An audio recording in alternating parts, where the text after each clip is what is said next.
আসসালামু আলাইকুম, কেমন আছেন সবাই? আজকে আমি ছোট্ট একটা ব্লগ নিয়ে আসছি আমার অনেক ফেভারিট একটা ফ্লাওয়ার জ্যাকারিন্ডার উপরে। আমি আজকে আসছি কোগরা একটা পার্কে। কোগরা এই সাবাবটা, এই এলাকাটার পাশেই আমি ছিলাম 13 ইয়ার্স। সো আমার কাছে অনেক পরিচিত এই পার্কটা। আসলে সারা অস্ট্রেলিয়াতেই জ্যাকারিন্ডা ফ্লাওয়ারটা শুধুমাত্র 2 এবং 3 উইক্সের জন্য আসে, ফোটে। সো নভেম্বরের প্রথম দিকে শুরু হয় এবং ডিসেম্বরের আগেই শেষ হয়ে যায়। এই ফ্লাওয়ারটা খুবই শর্ট টাইমের জন্য আসে এবং গাছে কোনোই পাতা থাকে না, সব ফ্লাওয়ার, এবং খুব তাড়াতাড়ি ঝরতে শুরু করে।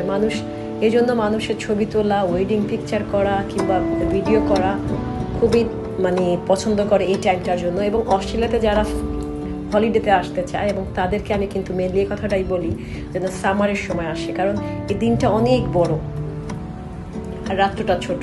আর উইন্টারের সময় হয় কি, রাত্রটা ছোট হয়, বাইরের অনেক কিছুই দেখা যায় না।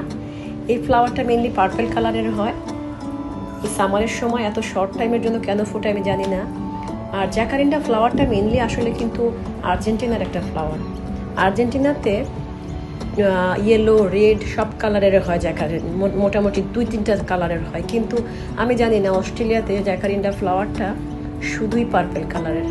এই যে ঝরতে শুরু করে দিয়েছে, অলরেডি 2 উইক্স হয়ে গেছে। এবং যখন ঝরা শুরু হয় তখন কিন্তু ভালো লাগে না। যখন একদম ফোটাটা শুরু করে, পুরো গাছটা শুধু পার্পল থাকে, কোনোই পাতা থাকে না। এই যে দেখা যাচ্ছে, এখন কালারটা বোঝা যাচ্ছে না বিকজ রোদ্রের কারণে। সে অনেক এক্সাইটেড থাকে সবাই এই জ্যাকারিন্ডা ফ্লাওয়ারের জন্য বা ছবি তোলার জন্য। বা এই যে রাস্তা থেকে, বাইরে থেকে দেখা যাচ্ছে এত সুন্দর, দুই পাশে জ্যাকারিন্ডা, রাস্তার মাঝখানে। তো সবাই ভালো থাকেন, আমার কাছে জানাবেন যে কেমন লাগলো আপনাদের জ্যাকারিন্ডা দেখে, এবং আসলে অবশ্যই আপনারা সামারে বেড়াতে আসবেন অস্ট্রেলিয়াতে। তো ভালো থাকেন, আল্লাহ হাফেজ, টেক কেয়ার অ্যান্ড বাই।